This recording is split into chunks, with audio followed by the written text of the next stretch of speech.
Welcome everyone to the workshop meeting for the month of September, Northwestern Lehigh High School or School District. And at this time, I'd like to call the meeting to order and ask you to join me in opening exercises.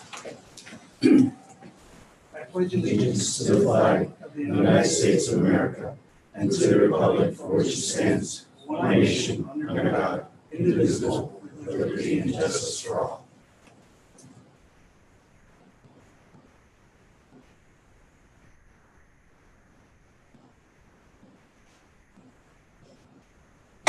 Thank you. Please be seated. And Stacy, would you please call the roll? Sure. John Cassiano. Here. Willard Delaker. Here. Joseph Fatzinger. Here. Todd Hernandez. Here. Todd Leiser. Here. Rosemary Lister. Here. Alan Rex. Here. Rachel Scheffler. Here. James Warfel. Here. Thank you. Thank you. Everybody's present this evening in spite of the storm. So for the agenda this evening, we're going to make a couple of changes. One late add to bring to your attention is the discussion about the optional COVID testing that is going to be provided here, and we have a guest to describe that. And also, I'd like to move District Finances 5.01, which is the good news of the evening, the refinancing of our bond, to we'll do it right after courtesy to the floor. Scott Shearer will be online and we can get that good news out of the way before we get into the rest of the meeting. So with that, those changes, I would ask for approval of the agenda. So moved. Motion by Mr. Fatzinger, second by Mr. Cassiano. Any comments or questions? Just one comment. It was not a late add. We just moved the arrangement for Dr. Hogan to be online. So I'm sorry. that's okay. I spoke. Okay, all those in favor, aye? Aye. Opposed, no?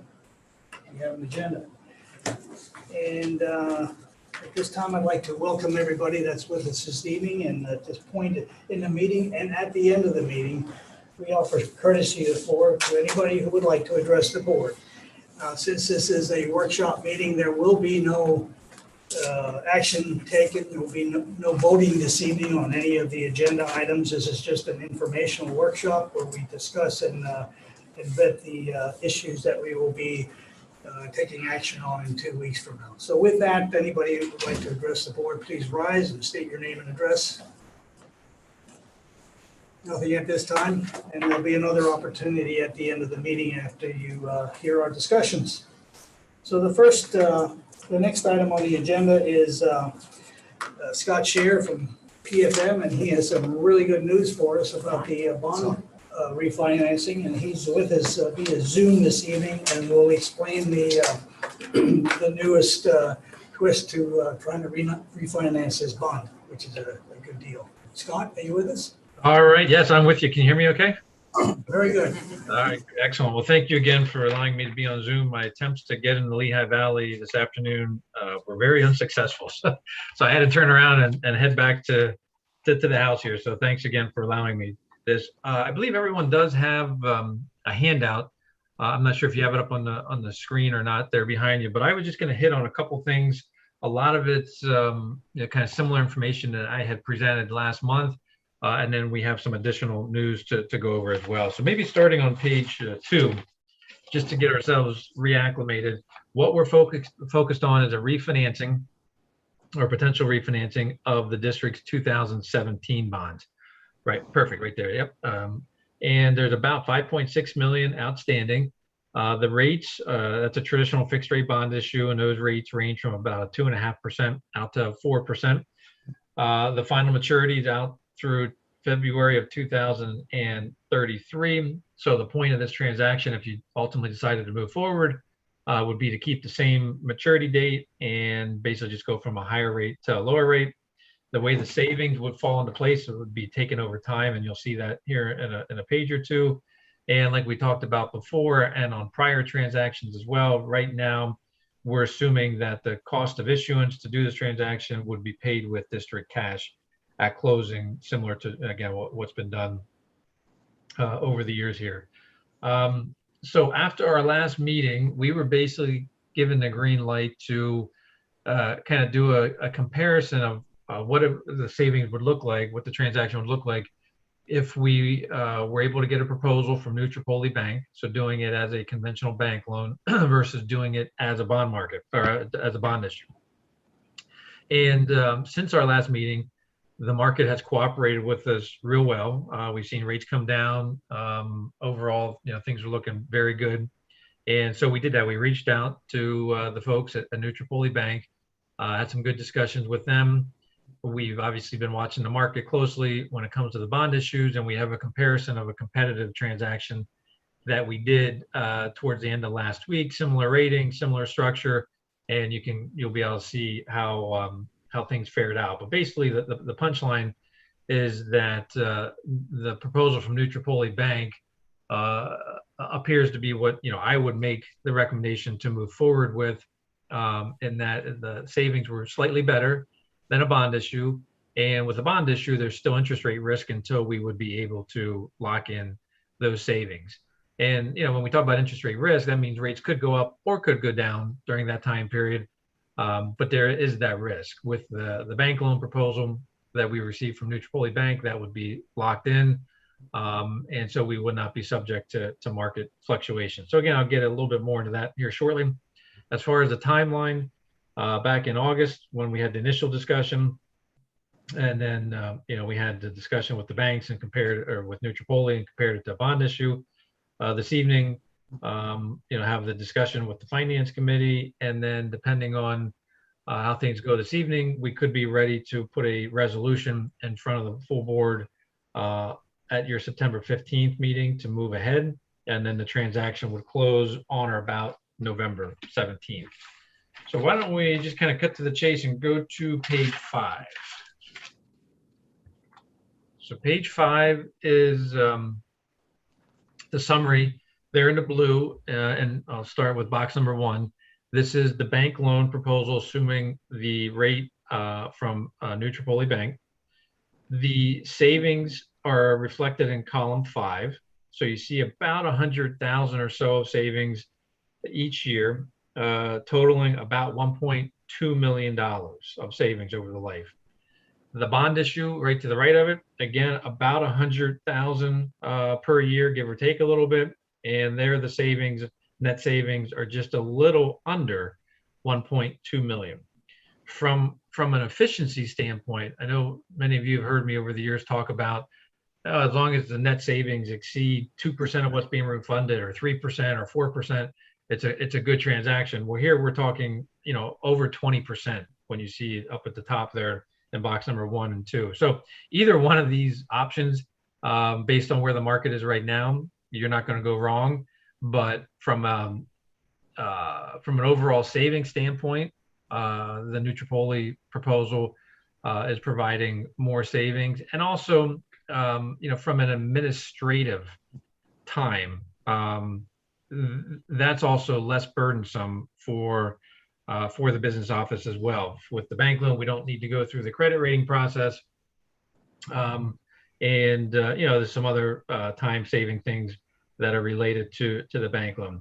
I think it just worked out very well that the structure of this transaction, the size of it, being between 5 and 6 million, and being relatively short, about 12 years or so, was right in the wheelhouse of Nutripoli, and I think that's why they were able to offer something pretty aggressive here. And so the rate that they offered was a 1.65%. Basically the bond market, based on the competitive sale that we compared it to last week, it was about a 1.75%. So again, overall, I think the Nutripoli proposal looks great, and they're ready to move forward with the overall transaction if you decided to move this forward to the September 15th meeting, and then it was voted on favorably at that point in time. So that's really kind of the highlights that I wanted to go over. There's obviously a few more pages in here, happy to go over more detail, but again, the savings look extraordinary, over $1 million, and that would be realized by about 100,000 or so each fiscal year. So with that, I will stop, and happy to answer any questions you may have. Any questions from the board? Looks great. Go ahead. Looks good. What you told us last week or 2 weeks ago really looked favorable to begin with, and now this new deal with Nutripoli Bank and keeping it local, keeping it with our partner, the bank here in the community, and especially not having the administrative attention that we had to give to it, and the fact that the rates are locked in makes this really attractive. And 1.2 million. I remember doing these finances when we were just here over 2%, which is what we needed to. Yep. This is something I haven't seen before, and thank you for putting it together. No, happy to bring it to your attention, happy to execute it. I think the team is ready to proceed and have everything in order for the meeting on the 15th, if that's the desire of everyone this evening to move that forward. Your bond counsel would need to put an advertisement in the paper. I think that would actually need to go to the paper at the end of this week to then run sometime next week in time to have it meet all the Debt Act requirements prior to the meeting on the 15th. So again, between bond counsel, ourselves, and the bank, I think we're ready to move forward if that's the direction you want us to go. That's great. We don't need to take formal action on this evening. We'll just give you a head nod like we did last week to continue pursuing this, and then you'll bring the contract with you in 2 weeks from now. Perfect. Nope, that sounds great, and we'll be back, and hopefully there'll be no flooding going on the 15th, and I'll be able to see you back in person then. Okay. Just for clarity, the announcement in the paper will indicate this is our intent to basically we're buying back this bond with a mutual public loan. Is that how it reads, or what is that? Yeah. The advertisement will basically just say that the school board is entertaining a resolution to refinance the 2017 bonds and an estimated principal amount of say 5.8 million. It'll be kind of general, but it'll just basically advertise that you're contemplating a resolution to effectuate a refinancing of certain debt. And Scott, one last question, well, maybe not the last, but one more question is that we have a couple more of these coming up in the next few years, is that correct? Yes, if we go back to page 4, so we're focused on the highlighted column, column highlighted in yellow there. And if you just go right to the right of that in column 6, the 2018 bonds are.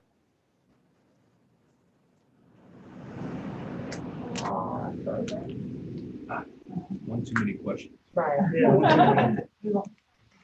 Well, anyway, we have some more of these coming up in 18 and 2 and 19. So the board will have the opportunity, possibly, depending on our economic situation, to bring some more savings in on these bond issues. So your entire debt portfolio that Scott started to talk about is on page 4, where he was trying to reference, and then certainly the MAS bond holds are the first 2 in those columns. The highlighted one is the one we're talking about tonight, and then obviously you'll see the ending and the maturity dates there as when they're eligible for their next call date. I presumed that you would want us to continue, so obviously Kevin Reed is our bond counsel, and we worked with Scott already to say that's the resolution I believe you want prepared unless you tell me otherwise for the 15th to vote on. Any objections? No, the only other follow-up, I talked to Scott briefly after the last meeting was, we often talk about the TIF money and where that starts to come into this schedule. So just a point of consideration, and just to kind of throw it on the table for the group, is I did ask him whether or not there was an opportunity for us in looking at the restructuring of some of this debt to potentially backload more of it as opposed to kind of flatlining it the way it is, so that coincides with when those additional TIF dollars become available. So I think that's something that I would, over the next year or two, as we look to potentially restructure some of this debt, we could potentially pull some of the dollars out of the next few years, move them back when we know that money's going to arrive. Right, that'll give us a budget opportunity. So I think we should look we at have that. 15 more years on the TIF before we get the full 100% of the tax roll. No, 12 more years. Yeah, so it's it's within, it's sort of within the scope here. It's sort of on the last tail end of that, so. Yeah, and I talked to Scott briefly on the phone, and he was actually prepared to answer that, so I'll give you my non-Scott answer unless he gets connected. So he said certainly that would be something we would look at in the future. He was checking whether or not there are debt guidelines, whether or not we could do that in terms of pushing out and levelizing the debt, because right now it's structured in the REP, so it is levelized across the years. But he heard your request, and I think you were specifically maybe asking about the Mass bond pools because of the variability of the rates. Yeah. And so I think he said he wouldn't recommend that right now, but certainly as we consider things moving forward and trying to that overall debt portfolio, he would consider that as an option. Yeah, we have about 12 years left in the tip till the tip money comes through. And that for the public listening in is the deal we had for the warehouses that were built over at Weissenberg, the West Hills complex over there, where in order to get that done, we relinquished 50% of our tax revenue for 20. It was a total of 20 years. 20 years to pay for all the infrastructure needs on the bridge and the roadway to get that done. We're getting 50% of the revenues now, and in 12 years from now, we'll be getting 100% of those revenues, which is a significant amount of money. Any other questions or comments?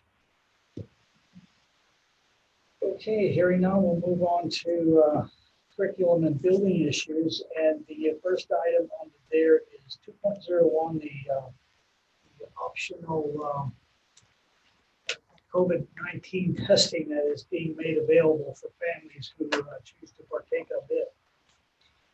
Thank you, Mr. Delacour. I'll take this one. Stacy, if you don't mind, just bring Dr. Hogan over on the screen so they can see her as we present. If you want to, you can even probably just pin her on the Zoom.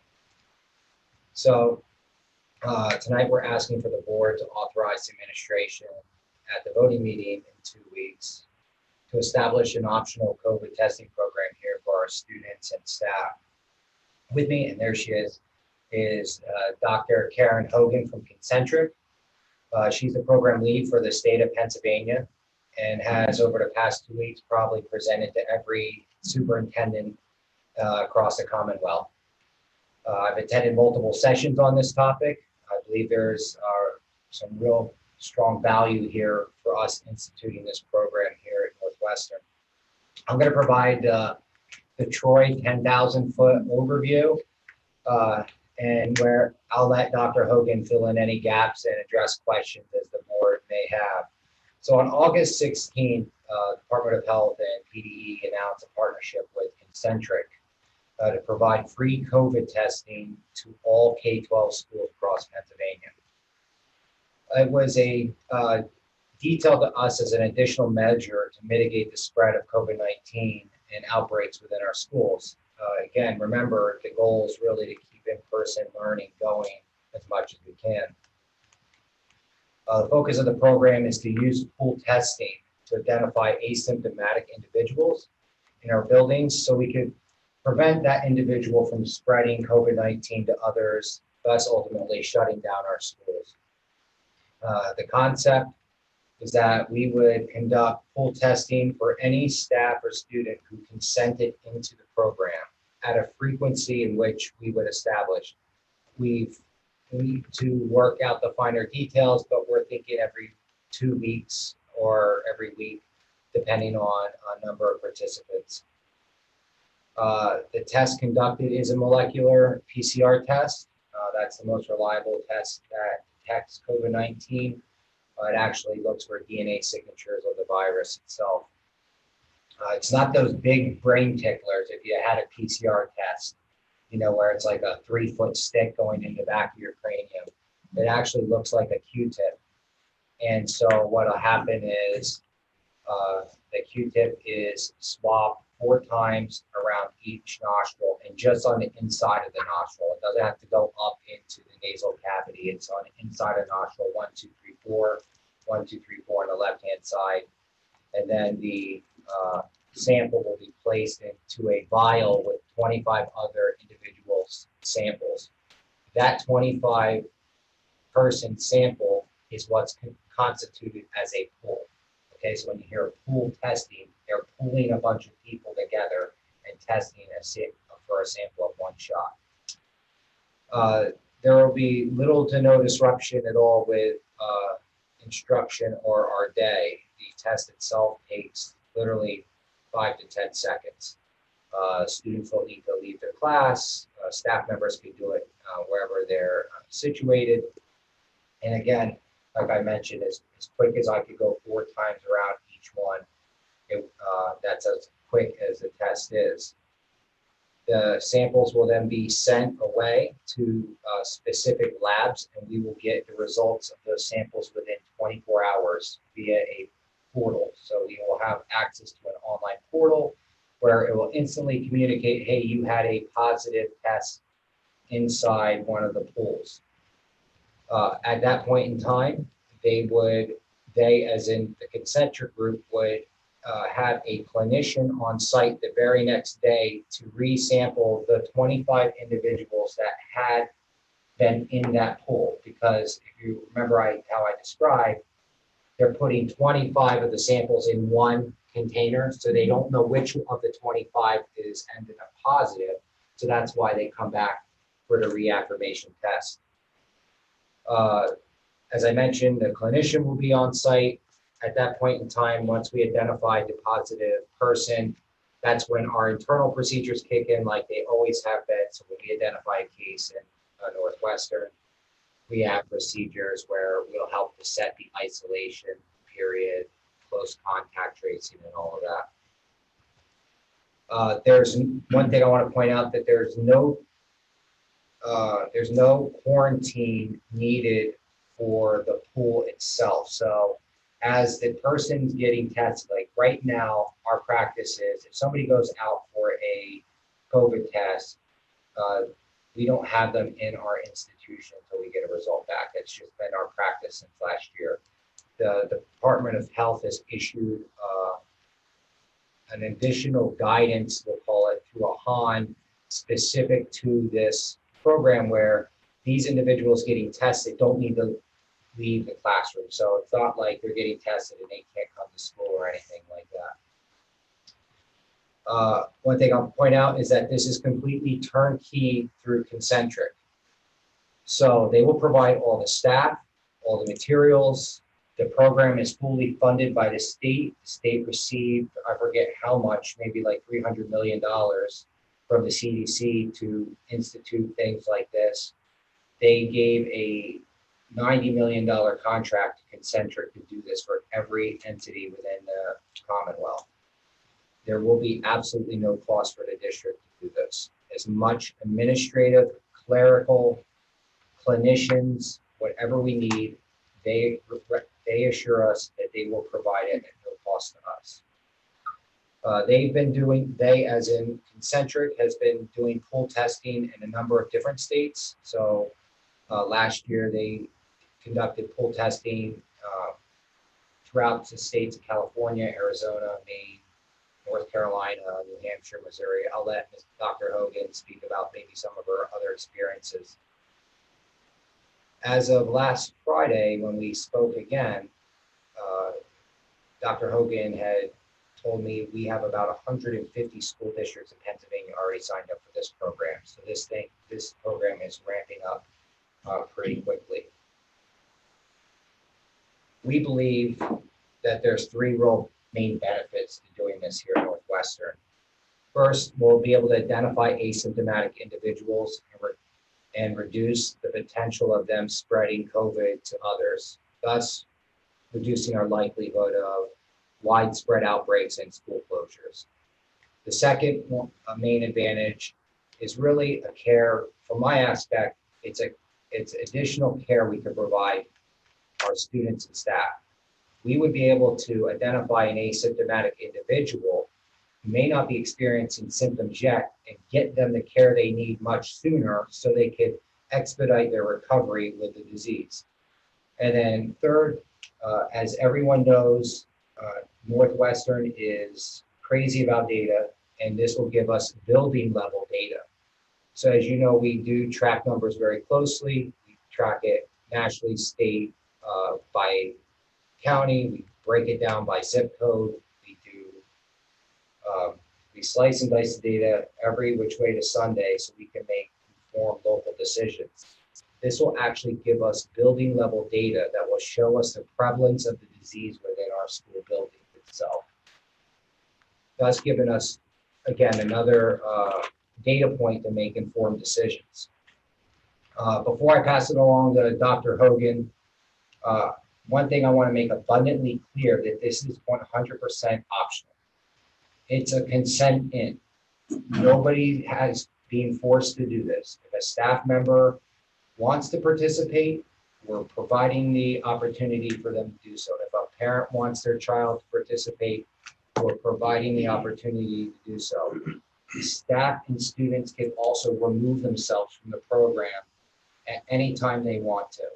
So if a parent signs up, they go through it, they no longer want to participate in it, they can remove themselves from that program.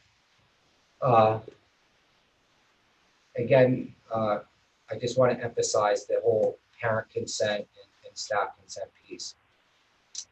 It's no different than when we were offering our vaccination clinics. We were providing an opportunity for people to come and get the vaccine if they so desired. So if you approve us in 2 weeks, the plan would be to hold an information session, a public information session where it would be myself, Mrs. Holman, Dr. Hogan, or somebody from her team actually being available to present this, maybe in more depth to families, invite them in, allow them to ask us questions, and then from there we would go along with the consent process and getting that out into our staff and students' hands. Really, this is just another tool in our toolbox to help create a safe environment as we navigate another challenging year. So with that, I'll kind of toss it over to Dr. Hogan, and I'll let you fill in any gaps I may have missed, and then we'll open it up for questions. Go ahead, Dr. Hogan. Thank you, everyone. I hope you can hear me okay. We have a storm raging here too, so I apologize for not being there in person. It was just not going to be possible tonight. Thank you, Troy. I think that we could recruit you actually here to Concentric. You managed to capture most elements of the program there in depth. One thing we just love to reinforce is that we're here to answer questions at any point along the process. So meetings like tonight are important to address questions. I apologize, that's my son in the background. And also throughout the entire implementation of the program. So in the case of a group being tested and a positive pool coming back, if there's concerns from parents or from administrators or staff, we provide a really robust customer service program to make sure that the community is being served throughout the entirety of this program. So we have been at this for a while. We know that providing testing is a big operational lift for schools. And so everything in the design of the program is meant to ease that operational lift, whether it's the staffing that's there to help support and run the testing to resources we have available freely on our website for the community. For example, there's a really nice page for parents around frequently asked questions that allows them to go deeper and deeper into the program, depending on how much information they would like to dive into. We also work closely with our school communities in providing unbiased, transparent data that's easy to digest, especially around topics that might start to bubble up as the pandemic is ever changing. And so we're here to really help kids stay in classrooms and keep COVID out. And just thrilled to hear about the commitment to data in the school district. It really speaks to the mission we have here, which is, we are finding nationwide that in-classroom learning is a very safe place for students to be. Being able to demonstrate with that with data, as opposed to just saying that, has become a really empowering part of community's identity, and has actually engendered a sense of pride of how well school communities are taking care of teachers, staff, and students. So happy to answer any questions if there's anything you'd like to dive into here.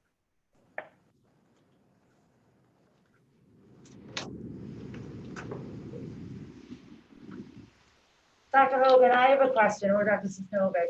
Can this program be used at the ease of the school district? So for example, is there flexibility if they want to, instead of doing the pooling, if let's say a staff member has COVID and they want to just bring it in for a couple of days, so any staff has the freedom and flexibility to get tested and then have that assurance and ease of use to find out if they're positive or negative, so that they know that they can continue coming to school or they risk infecting anyone else. And same for students or teams and so forth. Yes, so there is flexibility in this program. For a regular cadence of testing, where you want to test as many consented individuals as possible, we find it's best to pick, a given day of the week to carry out that testing, and it just becomes that kind of habitual, 10 minutes once a week, and you get the most people possible. And we did see last year nationwide that average of positive pools was the exception, not the rule. And so that was where you would see, maybe one positive pool for every 100 to 150 pools collected. In addition, because there was antigen or PCR follow-up testing available as part of the pooled asymptomatic program, schools would also use those supplies for the occasional testing of a symptomatic individual, like you're pointing out. And so in that case, it's harder to staff those situations because we can't predict when somebody will be symptomatic. The nurse or someone else trained at the school, maybe a COVID coordinator, would also in parallel get trained out on how to use the portal and how to run the test. Both very simple. That's a key element of our design, so that they could carry out and offer that testing as an option. And that's very much a part of this program offering to schools this year. Who administers the test to the child or to a teacher? Is it the nurse or somebody trained? Is it a teacher? The student does, and or the staff member. So I'll let Dr. Hogan describe the test, but essentially the student will be handed a swab, and the student will go 4 times each side and then drop it into. So they do it themselves? Yes. They don't even have to leave, they don't need to leave their classroom, they don't need to leave their seat. It's literally walk by 4 times, drop it in, and they're gone. So a clinician does not come in to do the test? The clinician comes in when there's a positive pool that comes back, and then they will come back and do the PCR test for that entire 25 pool to identify the positive individual. But until that happens, the teacher is the one that will accumulate all the samples? No, a member of the concentric team will actually show up at Northwestern, and they will be the one, we'll escort them around, either a nurse or something along that line, building principal, whatever, to the positive, the people that consented in, and then they will collect the sample themselves. So a teacher does not have to be involved with any of this testing at all? It's entirely hands-off for Northwestern, other than possibly escorting the individual around and identifying who consented in. Is it every day? It's at a frequency which we determine, and so upon conversations with Dr. Hogan, more than likely we would start at a 2-week interval, and it really is going to be based on the number of people that consented into the program. If we have 10 people consenting into the program, at that point in time, I'm not really certain whether or not we would, engage Dr. Hogan's services. If we have 200 people, participate, we would talk about what level of frequency is more appropriate. And Dr. Hogan, maybe you could speak to that a little bit in terms of your experience with other districts and frequency of testing, please. Yeah, so most of our districts are following CDC guidance, which is suggesting once a week testing. But again, people are deferring to their local public health authorities or just thinking through what will work for their community. We do provide that staffing for that supervised collection of the pooled samples. Most people who are participating can self-swab, but there are students who might be young, who need assistance, or you might have students with special needs who need assistance, and we're absolutely able to help in that scenario with consent from the parents. The testing, we've seen programs land where in the beginning, the consent was around 10%. And then as the power of the data came back to show how low the prevalence was, people became more comfortable with wanting to consent into the program, and the consent grows over time. So it's very typical for us to see a program start out small, to get some community buy-in to its value, and then to grow over time. This is available throughout the entire school year. So you could start, at the start of the school year, you could wait and let everybody get settled and then implement it. You could turn it off because, it's looking great. There's no need to continue that 10 minutes a week, of going around and grabbing samples. And then you may say, hey, we're all going away for winter break and we'd like to, re-up the testing when everybody comes back. All of that is very easy to adjust within our system, and we're happy to support that. As I'm envisioning this being described, it's a fairly public process. Have you run into problems with confidentiality, causing people to not buy in, or people wanting more privacy in terms of participating? So we have definitely come across that concern, and that's why it's important that everybody understands that it's an opt-in process. And so only those who are comfortable participating would actually consent in that process. And so we host parent webinars when schools decide to enroll in the program. And again, a school can enroll and delay testing until they feel that the community is comfortable with it and that there's enough buy-in. But as part of that enrollment, we host those webinars, we address parents' concerns, and often in that kind of one-on-one interaction with us, in those parent kind of conversations, there's a level of comfort that begins to develop. When the pool is collected, neither us nor our labs who process the samples have any idea who's actually in that pool. We don't have any access to those rosters. And communications that come back about a positive pool go to a test champion in the school that gets access to that information. And so any communication that happens out to the pool, in the case of a positive pool, is controlled by the school and by the district. And we have best practices that we can share out with schools about how to do that, in a way that's respectful to people's privacy concerns. And I assume this is available for K through 12? Correct. And staff like bus drivers and custodians who work night shift? Everyone, even volunteers, Yep. if they participate in. Okay. I can't recall if you have a pre-K on site, but if you have a pre-K that's within the building of K-12, they also qualify for this program. We don't, but thanks for the information. I think what I heard Dr. Hogan saying is if the board elects this board and approve this, I get another title as test champion for the district, inclusive of pandemic coordinator. Question for Dr. Hogan. In the experience that you have so far, do you have any data that shows any benefits, like early warning benefits that may prevent the spread of COVID in any of the places that are being tested? Yeah, we actually have lots of examples of this, but our most powerful one was a large urban district on the East Coast, had thousands of students coming back in person and had no real idea of what the prevalence of COVID was going to be in their classrooms. And the surrounding community positivity was quite high. So parents were very nervous about sending their students back, and teachers were nervous about working in those environments. And when the students did come back and consented and participated, they did find in the first week a high prevalence of asymptomatic individuals in their schools using this pooled approach. They were at about 8 individuals for every 100 samples that were collected. So this was, alarming, but they stuck to their guns of identifying those individuals using the follow-on testing, and then, helping them isolate and get the care they needed. Within the next week, they had halved that to 4%.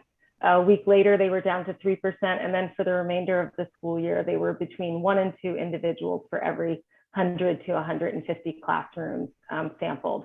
So it was a really powerful way of them quickly providing the care that was needed to those individuals, breaking that cycle of transmission, and then holding a low prevalence rate for the rest of the school year.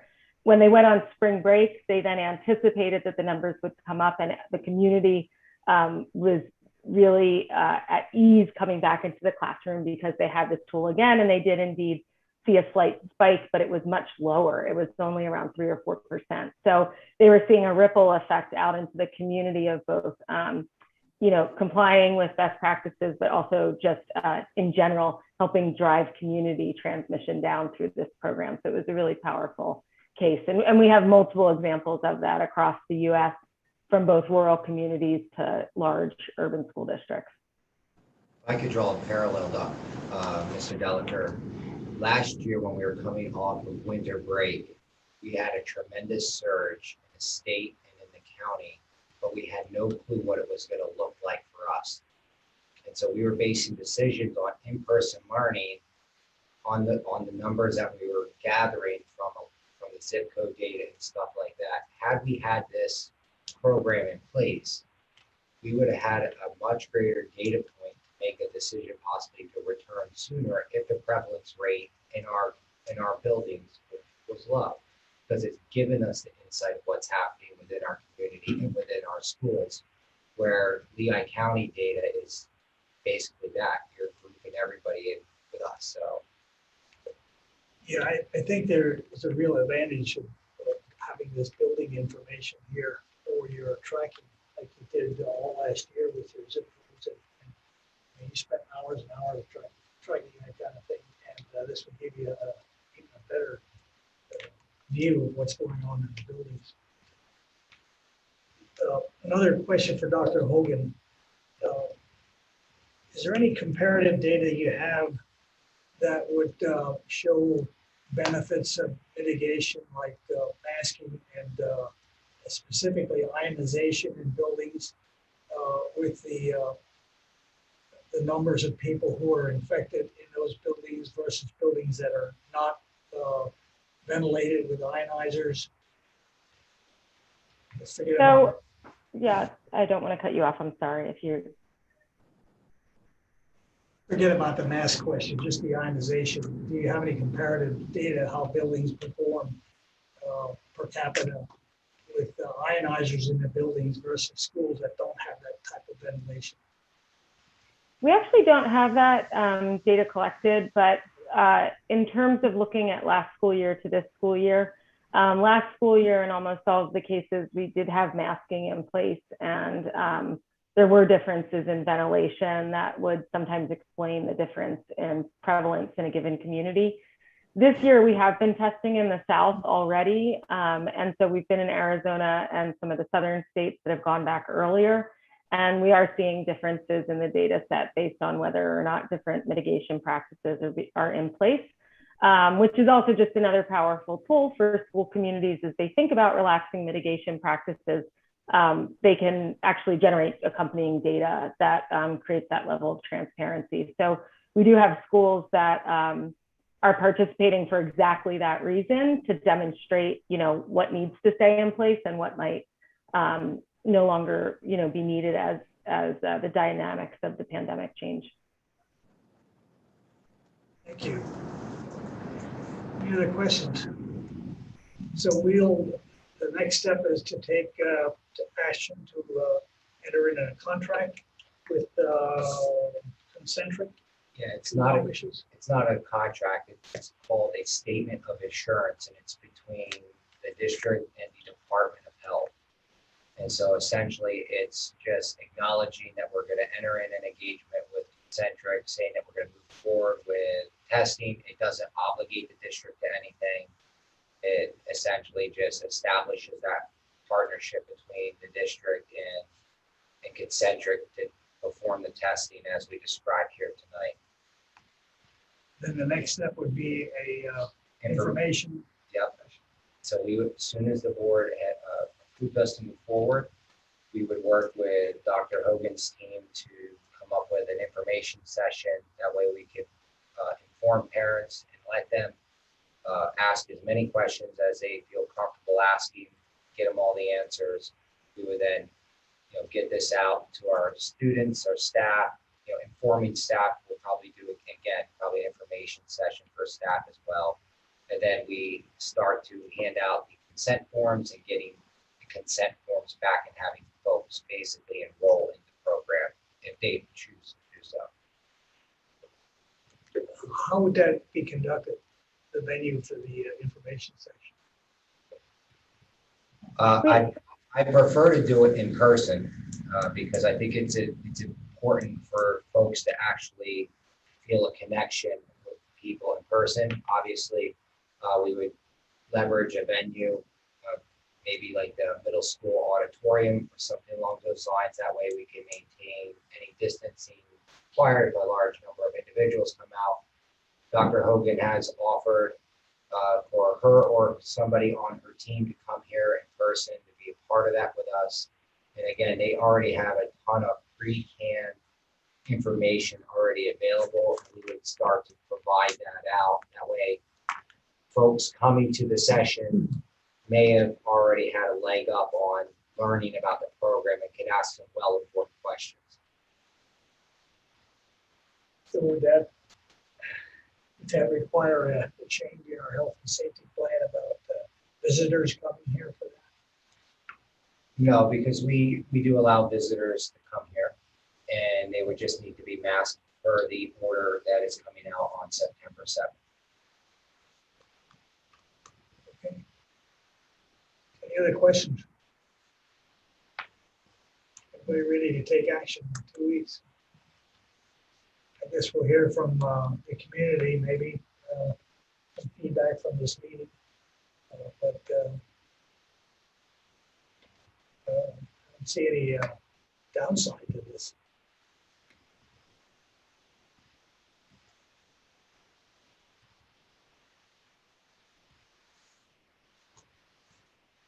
And we'll move on. Thank you, Dr. Hogan, for joining us this evening and explaining this process. Thank you, Doc. everyone. I really appreciate your time and happy to answer any follow-on questions if they arise. Thank you so much. Have a nice evening. Okay, that's a new twist. I didn't know that was coming this evening, but it sounds like, what, 150 schools in Pennsylvania are already opting into this? Yeah, I was actually shocked when she told me that, but like I mentioned, they've been drumming this since the 16th of August. They've met, and I know they did special presentations at SAC meetings. They've gotten to all pandemic coordinators. This is not only just available to public schools, it's available to private schools. I mean, it's a huge program. And so my hat's off to Dr. Hogan because she also oversees the program implementation for a number of the states that I listed. And so working with our Department of Health is no easy task. And so getting this coordinated for us is, really good. And I'm excited to move forward potentially in 2 weeks. Do you know if any other Lehigh Valley schools are doing it? I know that there's expressed interest in a number of schools, specifically Southern Lehigh. I believe Parkland's looking seriously into it. We meet on a weekly basis, and I know that a number of schools are doing what I'm doing right now and bringing this forward to their boards to make sure that they're informed and aware before they actually dive all the way into the program. So I assume that this group is looking at results or any downside to the implementation of a program like this. If they run into any issues that I'm gonna imagine that they run into a fair amount of issues because the school districts that they were sharing with me that they've implemented, like Los Angeles County schools, and now they're ramping up to get all of Pittsburgh schools going. And yeah, so I'd be more interested in something local or rural or something more like us. yeah, the full spectrum. But if you want some specific examples, I could ask her for that and bring them forward by the next meeting or on a board update for you. Yeah, it's such a new program, and it sounds good. And How about the, I think Dr. Warfel, you talked about the confidentiality, are the samples anonymous when they're going into this 25 pool of 25 and then they hone in after the second test? Yes, that's accurate. That's why they have to do the second test, because then no one knows. They know who was in that 25 pool sample.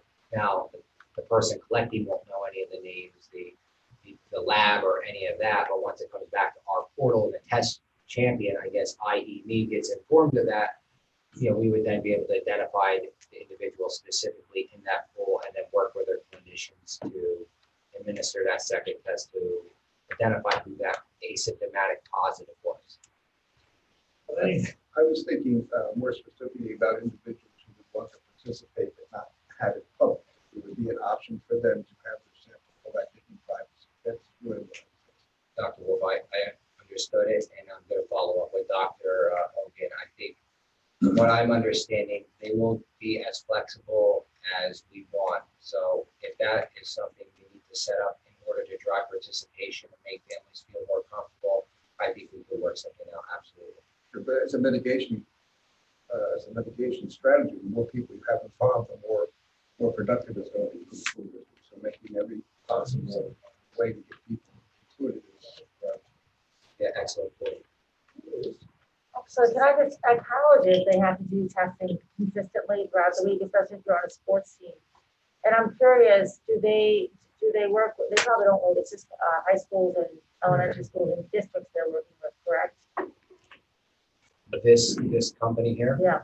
Yeah, this is a K-12 initiative from my understanding. Now, I think the company Concentric itself is also working in higher ed space and stuff like that, but the program that is being kind of rolled out for Pennsylvania through that funding, Right. I know it to be a K-12 program, but I'm sure that Concentric, well, I know for certain that they're also working in higher ed space, but not maybe in line with this specific program. Just because in higher ed, it helped them to continue to go into school, going to class and participating in sports and such. But I don't think they did the pooling. I think it was mostly individualized when they did the testing consistently from time. But that's just the only thing I can reference it to where it was done consistently in-house testing. So just thinking of any comparison to that. Yeah, when you asked that question during what I had learned during it as well is, as you know, there's a certain certification you need to receive to administer diagnostic tests of this nature.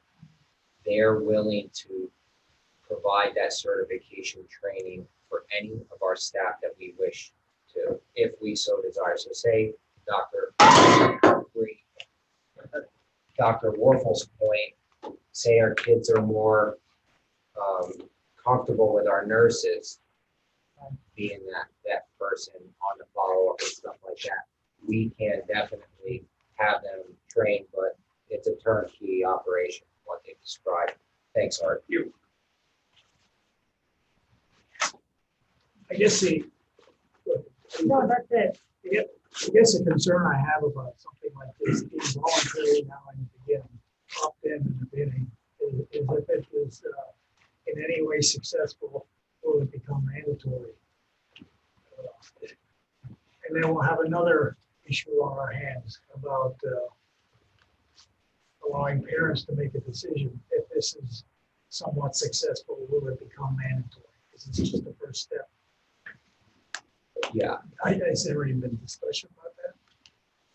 I don't know if there's been a discussion about that, but the way the program's structured, it says explicitly that we could opt out at any time. Well, yeah, under the current program.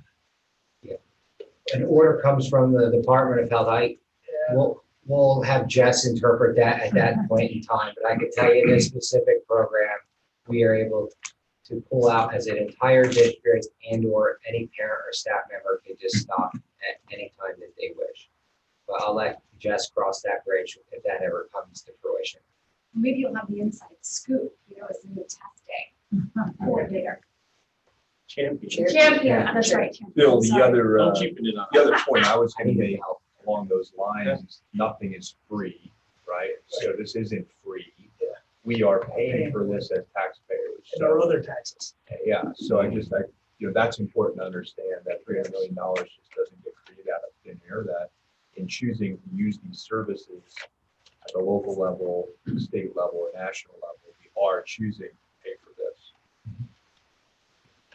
this. Is this something we want in our health and safety plan?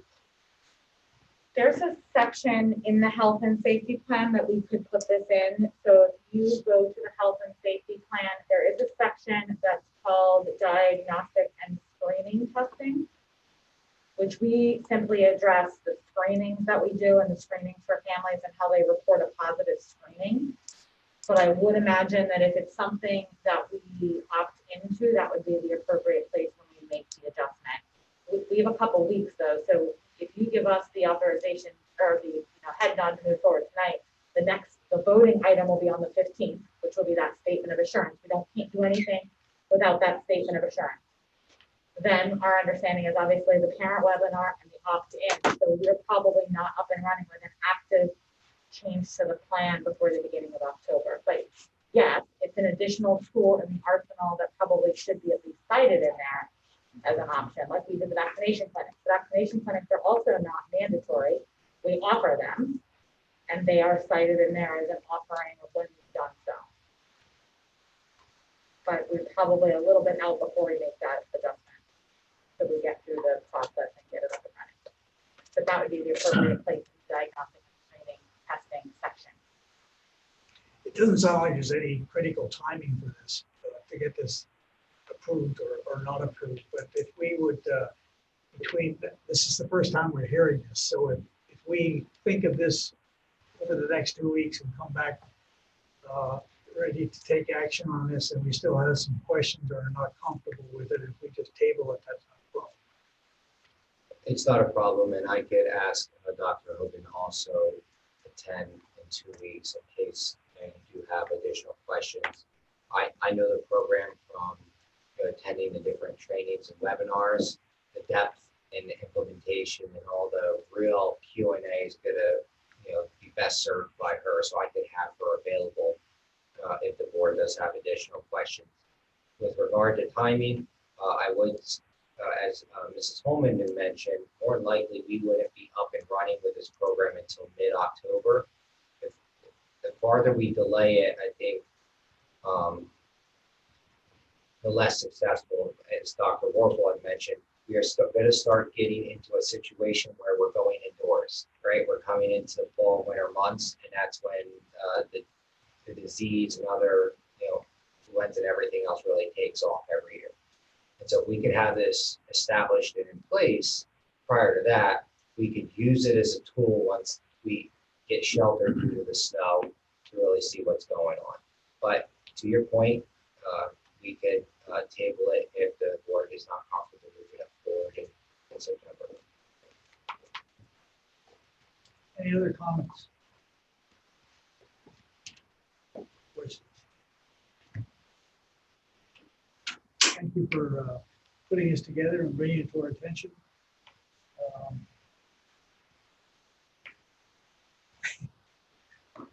Keep looking at these programs and this time that we spend on this kind of stuff and think, when are we going to get back to educating our kids?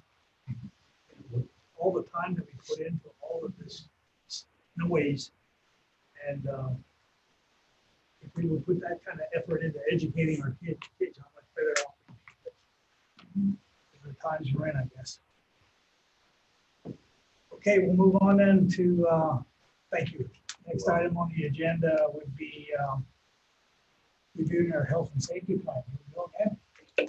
So again, something pseudo related to education. So we were all very surprised yesterday, despite the governor indicating that he was not going to issue a mask mandate. We talked around this table many, many times about the health and safety plan and the health and safety plan that you approved in July, and we've subsequently amended several times with your authorization to need to do so.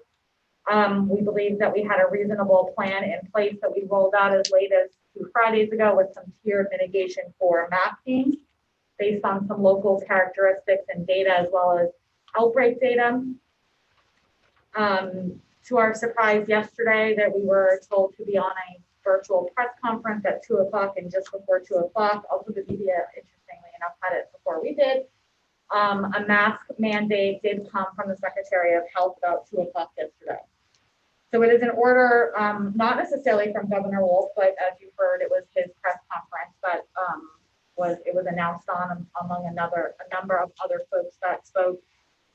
It is an order by the Secretary of Health. I know that for some it will be a welcome order, and for some others that they will despise the fact that there's an order, and I think everyone in between. Our current plan that I talked about earlier tonight that you approved in July and then subsequently is on our website does indicate that we will follow any orders or mandates under the face covering section.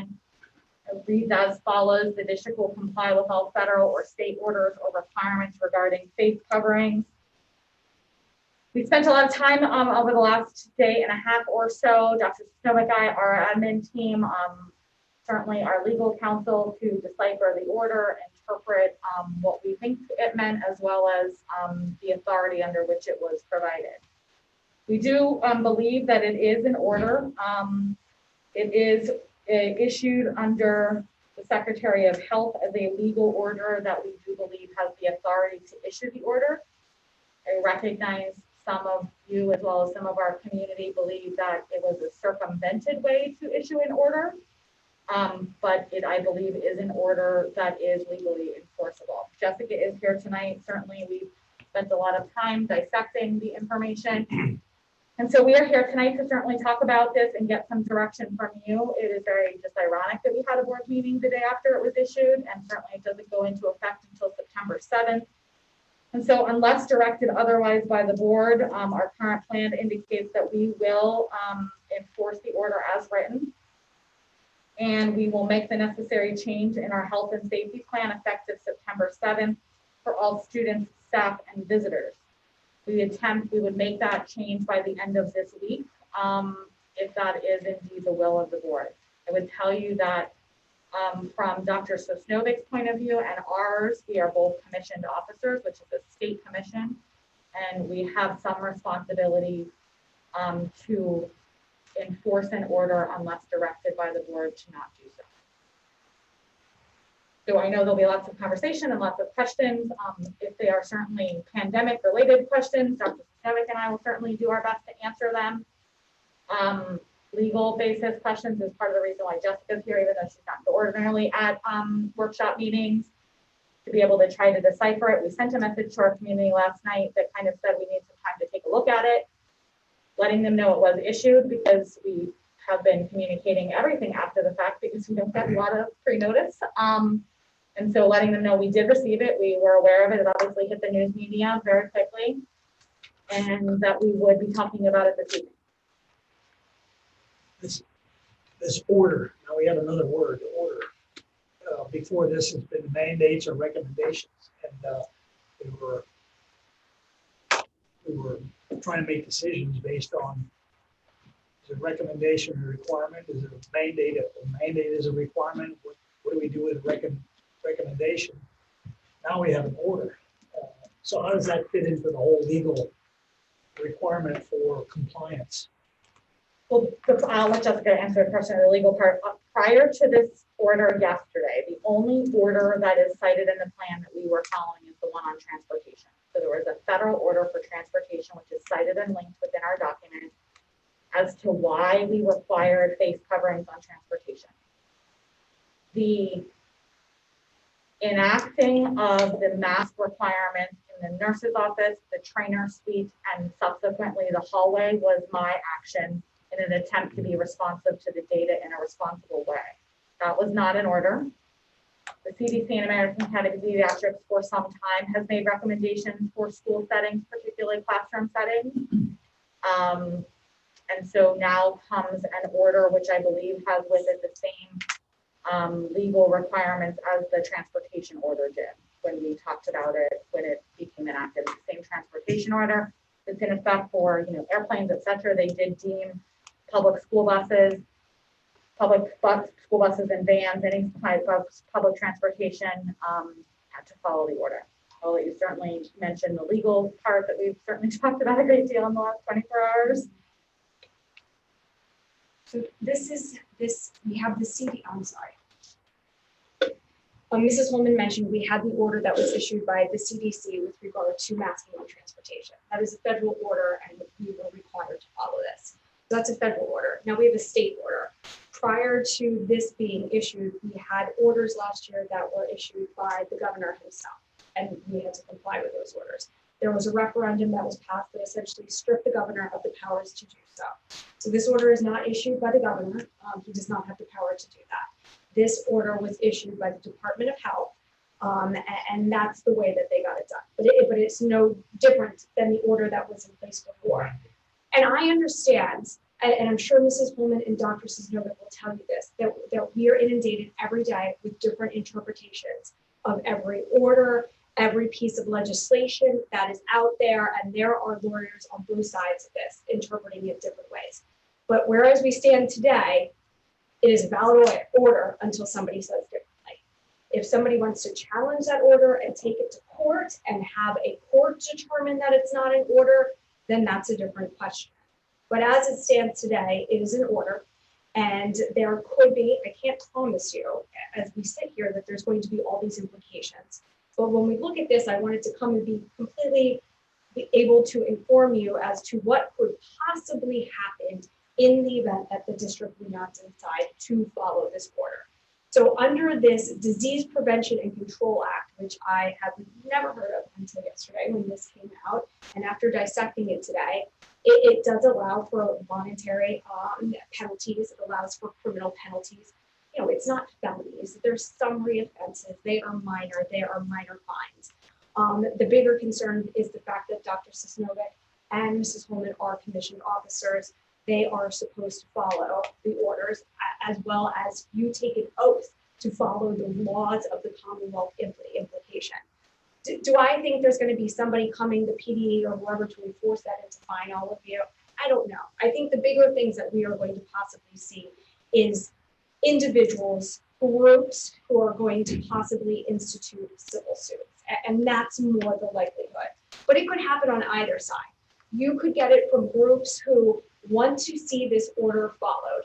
You could be coming from groups who don't want to see this order followed. And how that plays out is that anybody has to file what's called a preliminary injunction.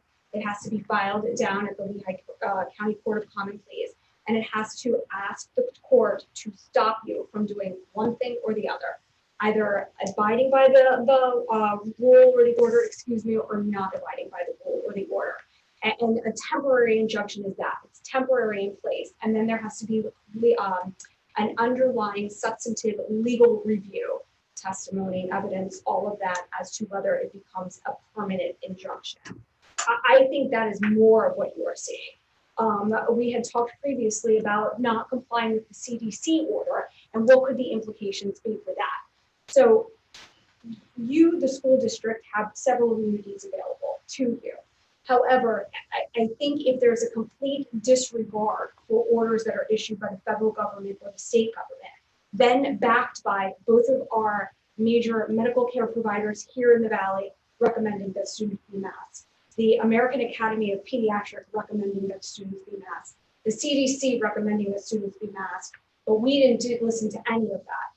I think that immunity essentially could be pierced, and what could come is a claim for what's been called a state-created danger, that we disregarded all of this and continued.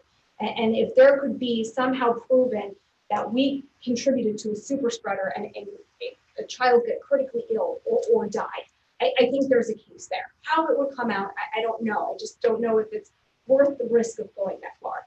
Clearly, we will, take your direction and do whatever the board would like to do here ultimately. But until somebody says, a judge or somebody makes a determination that this is not valid, our advice is going to be to follow it. And I think Mrs. Pullman had said, and we looked at this too, what could be done, because I'm sure you saw that there's a bunch of legislators who are saying that the governor can't do this, the Department of Health can't do this, that's not what it says in this act. So what their recourse is, essentially, is they have to try to amend or repeal this act in its totality. And one, they have to get the votes to do it. And then if they get the votes to do it, the governor has to sign it, which is not going to happen. So there's many different hurdles here. So I understand, parents' concerns, and I'm not in favor of one or the other. I'm just here to provide you with legal guidance as to what possible implications could occur if the order was not. I'll be taking any questions. So this act, EPCA, Disease Prevention Control Act, didn't I see that was 1929 or something like that? Very old act. Yes. Yeah. If you And read now the it act, just it's quite all of a interesting. sudden came up and is being used to,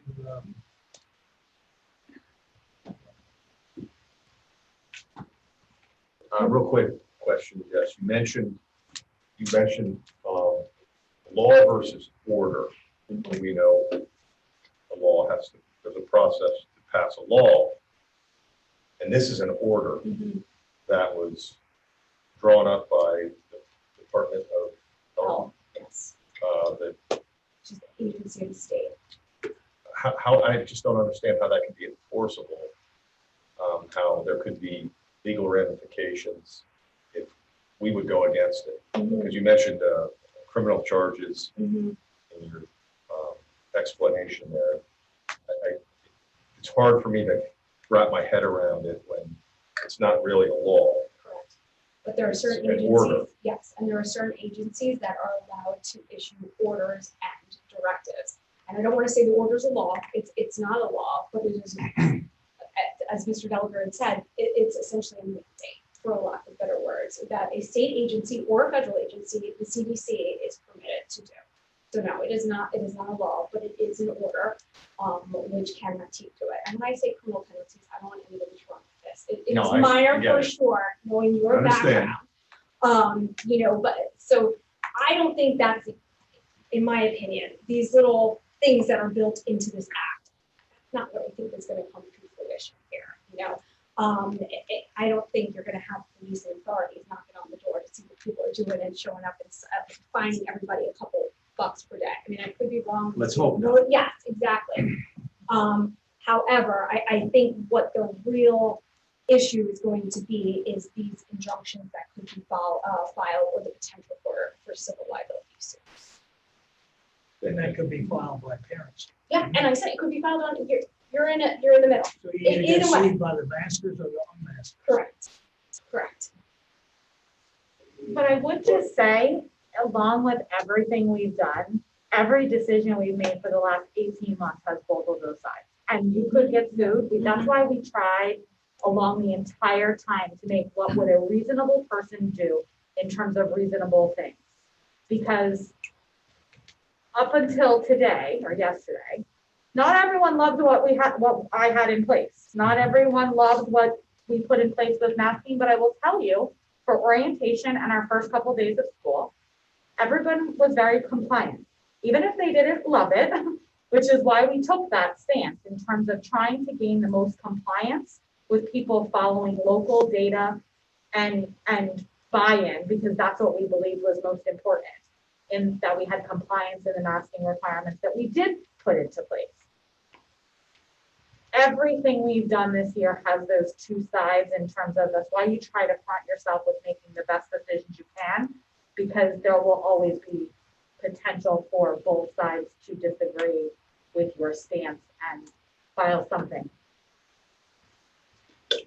I agree with that statement. However, if there's no order in place, there's much more of a case there. If there's an order in place, and as much as I don't like to say this, we go against it, we are opening ourselves up for some real potential liabilities. I mean, I agree with you. I don't want to agree with you. I don't want to be here. We were a district that took a different stand than some Lehigh Valley district, and I've answered lots and lots of emails about that, about why are you doing what so-and-so's doing? Because, Dr. Snowden mentioned it earlier, like, we're the COVID data nerds, not a title we really wanted to have, but we really do track the data locally, severity, age group, like everything, all the way down to the zip code level. We've advocated to try to get it at the municipality level, to try to be able to make sure we knew exactly where our cases were, to try to be responsive in a proactive manner. We've brought you just about every possible mitigation strategy, even up until tonight with the pool testing. As an attempt to layer on, and you've heard me say this many, many times, it's a layered approach to keeping everyone safe and in school 5 days a week. And you also heard me say that if we believe that we were at some point going to be in danger of being shut down, I would institute universal masking. As unpopular of a decision as that would be, keeping them in school 5 days a week is more important. And if we needed to do that, we would have done that. And in some ways, it might have been more acceptable if I would have done it than the way it's being currently done, because we had students that were being compliant. And now I have a bunch of mask exemption requests. And so it is an order, and there is a liability. It's why you hear me say, unless you direct us otherwise, we are going to have to enforce it, because it's an order.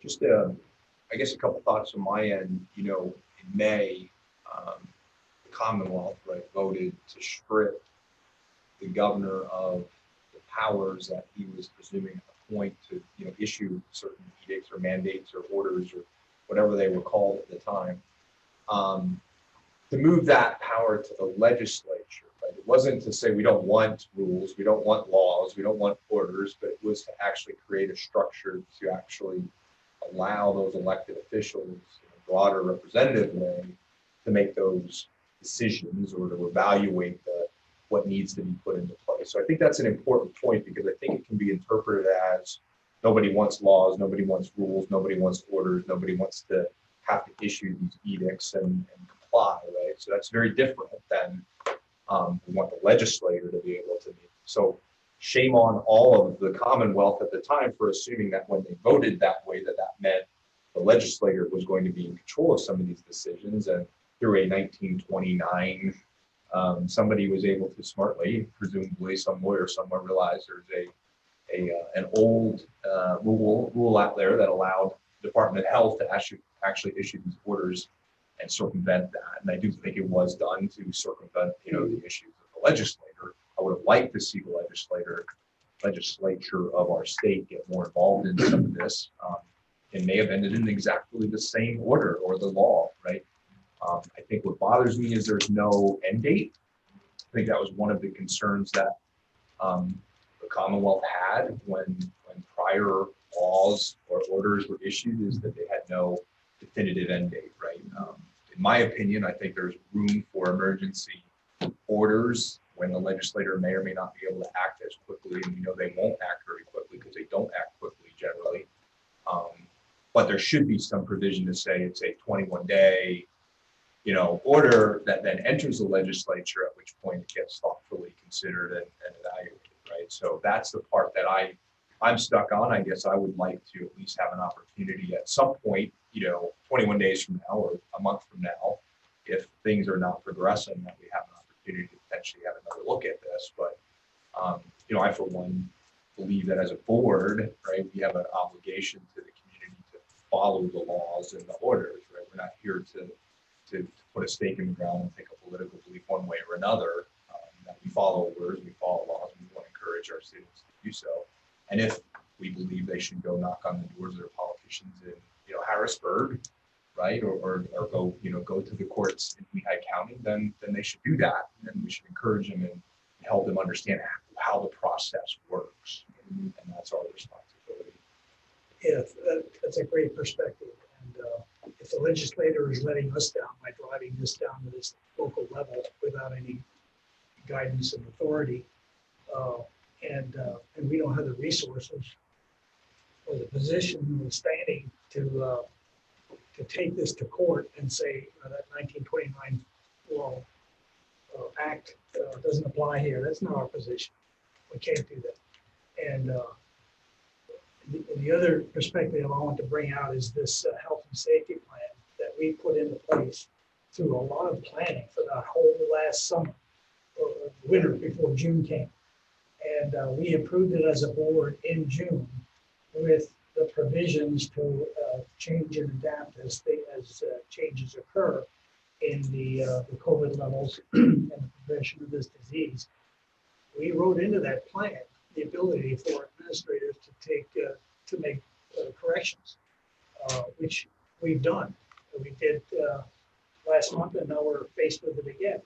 And the plan has that in it, that option in it to make an effective and plan that is staying up to date with all of the new mandates, laws, orders, whatever coming out from our elected officials or higher authority. But this plan has worked, and it has gotten us through last year with all of the other data analysis and all the other things that you've done to lead us through this unknown COVID environment. The political problem that we're in is that everybody's taking a side based not on the science, not on common sense, but on what ideology we want to believe in, and it just riles up the emotions, and people lose track of the facts, and there is no truth anymore. Science has been politicized, and everything else has been politicized to a point where nobody can agree on anything, and it's a 50-50 split. And there's no majority, so you're wrong no matter what you do. And and you mentioned in your write-up, I think, about the possibility of losing the SSA funding and other things that have just come out as a part of the COVID reaction by the government. And that's like $2 million for us. Yeah, I'd have to look, but it's an excess of one. Which is connected to the COVID, the fight against COVID, but all these things, if we don't comply with this little piece I get, just like anything else we get from that 30% subsidy we get from the government, if we don't apply to the letter of the law in every way, they'll yank it out. And I don't think our community can handle that. Yeah. Can I make just one comment? We've often talked about how proud we are of this community, that even though people are on both. Okay, so one quick comment, observation. We've often talked about how proud we are of this community. That even though we have people on both sides of the fence, ultimately we know that what's best for our children is to stay in school and be educated and receive the best education possible. I think our parents are able to put aside those differences and focus on, we just started school. It is what it is right now. Let's all just do our best to be positive at home and encourage our students to have everything they need, and we encourage that, as opposed to spending so much energy in the distraction of who's right, who's wrong. Okay, we have great health networks here. They've been incredibly supportive with the panel of experts. They're looking out for us, they're guiding us. It's okay to ask questions, but we also have to just keep doing what we're doing, is being professional and respectful. We are in the papers for being that professional and respected school district. So let's keep that up. We see the emails, we know parents are passionate on both sides, but commending you on doing a great job so far. I hope we don't go in the way of litigation, which is going to take a lot of time and money. And ultimately, it takes the concentration and the focus away from our children and away from us being in education. Like Mr. Gallagher said, here we are so far on the agenda, and we haven't really talked about the new food service, the new teachers being back, the great education that's going on. So it is my hope and my belief that this community will stay strong, stay conscious, turn up the TVs again and the social media, listen to regional, local people here, and trust it and be good to one another, and be able to take this information as well as we can, like we did last week when it was optional. This week now we're going to go into not optional. We did it well with optional. We can do it well with an order. So that's my hope. And just again, thank you. And I'd like to thank Jessica, because I know you put a lot of time in, and the administration in bringing all this information to us so quickly and so thoroughly so we can review it.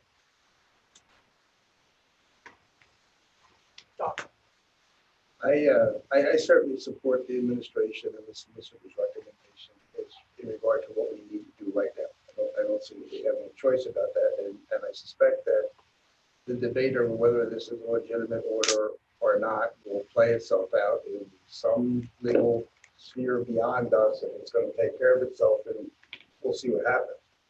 I want to talk about another part of the plan that was a development subsequent to our last meeting. We sat here 2 weeks ago and had a roundtable discussion about masking and not masking. We have some differences of opinions, so we move forward.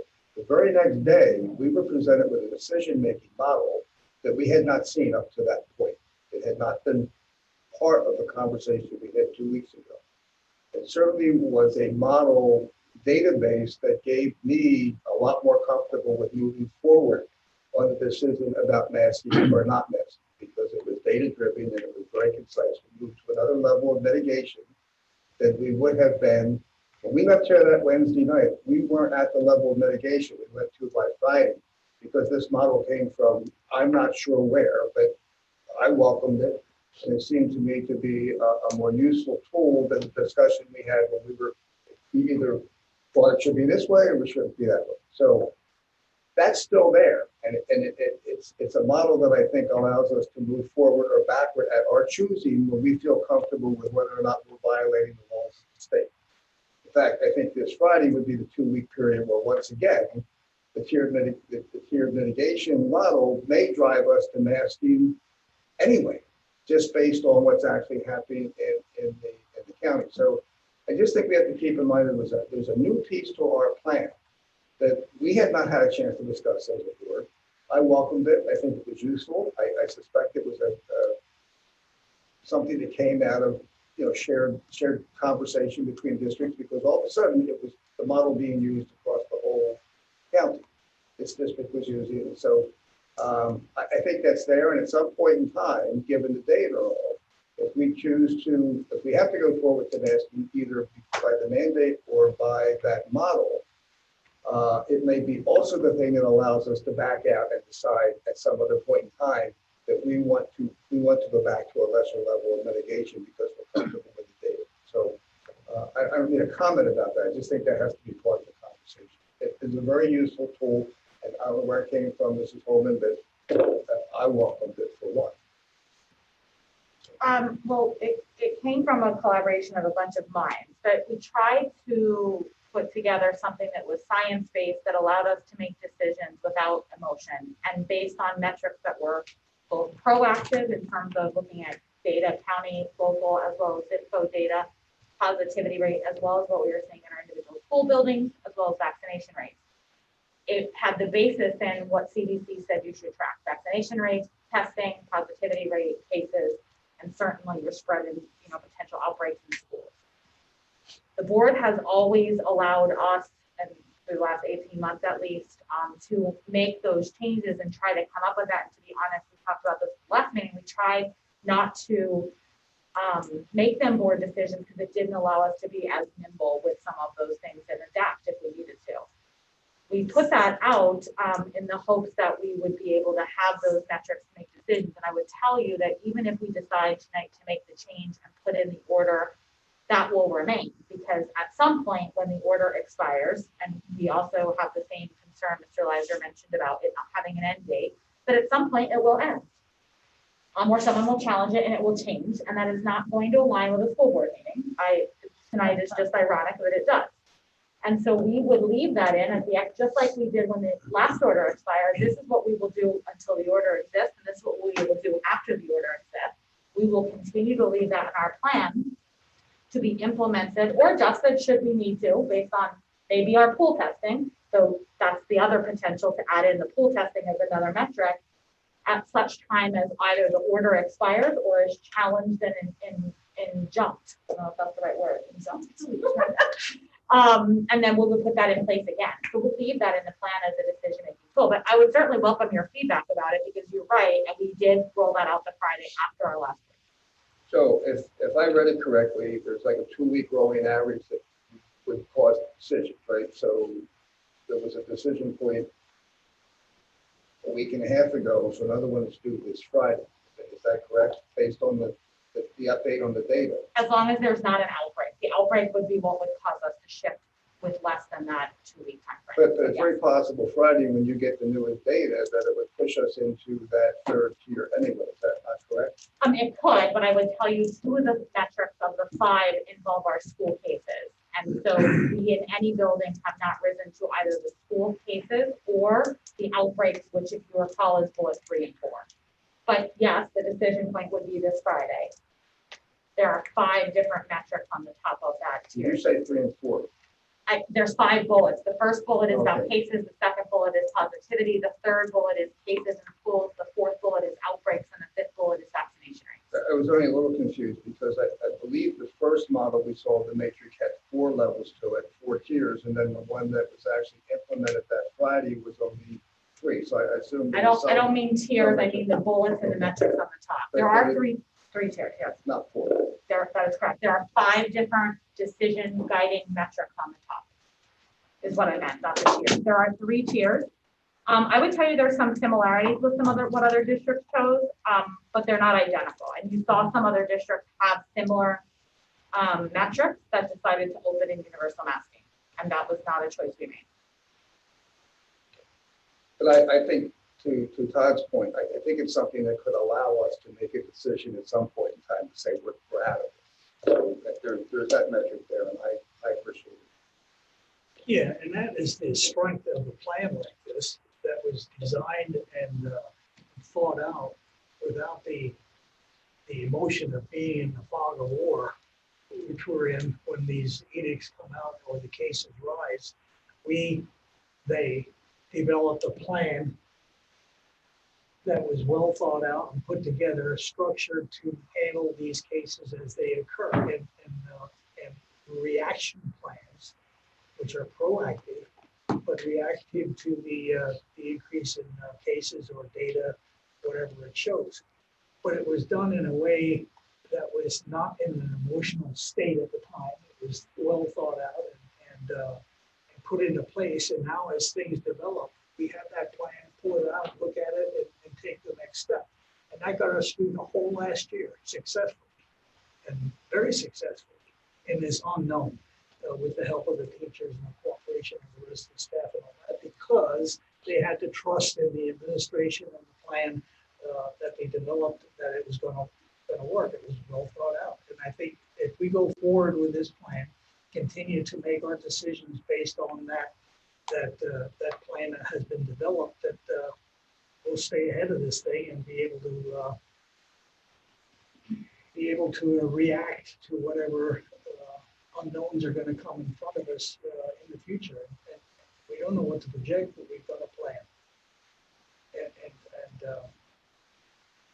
if we take the politics out and say we're doing something not because we're on this side or this side of the aisle, but this is what the data shows, and this is what we plan to do, and that's as scientific as we can make it without being political.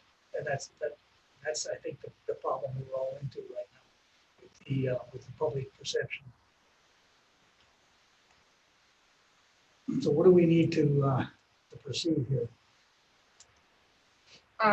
Well, there's nothing we need to proceed. Nothing tonight. We have an obligation to enforce the order unless directed otherwise. And that's in the plan. That is in the plan To follow any already, mandates. that we will follow the mandates. That was what the board approved in June. And it continues to be in there today. We added, if you remember, the requirements because we were concerned about the grant funding, but for the most part, that wording was in there when you approved it in June. And we intend to make revisions to our health and safety plan and roll that out to our community before the end of the week.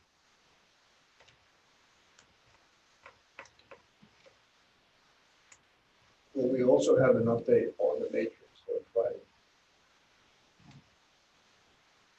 I certainly can. We continue to track the data, obviously, but the decision is no longer within my authority to make changes to that.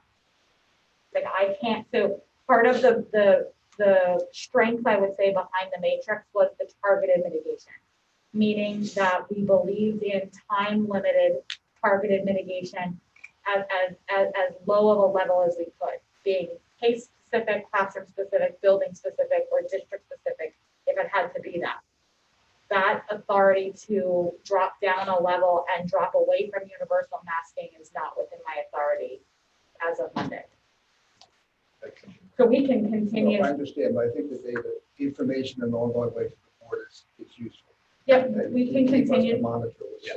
We can continue to send you the charts as we have every Friday with our case counts. The tracker of district cases is on the publicly accessible website. It has been. We certainly are in contact with people who are close contacts, but we have not issued the notices like we did last year. But if you are a close contact, you are obviously notified and identified, but there's a week by week, school by school tracker on the website. But we do track the data, have sent it out to you every week, and we can continue to do so. Two last points. I know I talk a lot. Over here. One is, I want to be clear, in my opinion, is that I don't believe this is a politically driven topic as much as the media and the divisiveness that we see in social media and the particular news outlets that we follow make it out to be. And I say that because I've looked at the data, right? And the data tells us that some of the largest counties in this country that are blue counties are unvaccinated, just as red counties are unvaccinated. So there are a lot of individuals in this country that are unvaccinated, and they split party lines. So, this vaccine conversation is interesting to me, and I think it's sort of being used as a very divisive conversation. It doesn't need to be. I don't think it's a political line issue as much as we might feel it is personally. The second point I was going to make is I think, we're here to support the education of the kids and the students, right? And what I don't hear is how are we using this as teaching moments, right, to sort of educate the children on sort of the legal system and how this process is supposed to work, right? So, I'm sitting here thinking, like, how do we educate while we're dealing with these issues? I don't know if we're taking this moment in time to say, well, here's a situation, you may disagree or agree, right? But this is the process that we go through as a society to handle this, right? So I just throwing that out there that I wish there was a way we could have that sort of civics related conversation in our community and handle it, as Roas pointed out, we're a civil, area, right? In this part of Lehigh County, right? We get along, and we're all great neighbors, whether we agree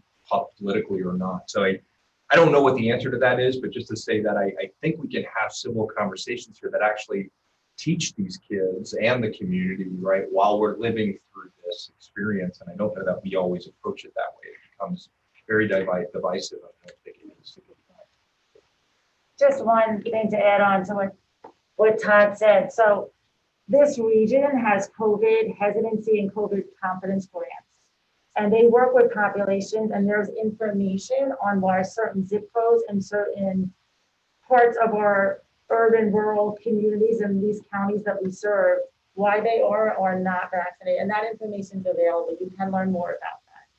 So it doesn't have to be political. There's different reasons why different areas have hesitancy or confidence and so forth. So I agree with you. I just wanted to point that out because that could be misconstrued in a political way, and I don't want that to be. We have enough things being misconstrued in a political way. So there's a lot of good information out there. I am a little concerned about people misinterpreting this new order.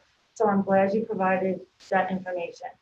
If someone wanted that clarification and didn't listen to this tonight, how can they find out that information to understand that this signing the petition doesn't mean that this can change something, that they can find out more information on what a petition can and cannot do and how you can advocate in a professional and respectful manner, or how you can put your energy in a positive way to help the school district and help the education system and so forth. So where would someone go if they wanted to get some good information, again, on what this means? Let's start. The PDE has a good FAQ with regard to the order, the implications, and cites the law. The best thing they can do is call their legislatures. Like those are the ones now that have the power to make the change. So I do think stuff is going to happen in Harrisburg as a result of this, but will it be enough? I don't know, but I think that's what I would recommend because they're the ones right now that can really make a difference here. Thank you. Mm-hmm. But to summarize this, we've got a legal process and we've got a data analysis that we're doing, and we're moving in a direction based on data. But we just had this mandate hit us, which is part of our plan, and we'll let that play out with the lawyers and the legislators and the governor as we track our data and make the decisions that we feel are best for our kids and our staff.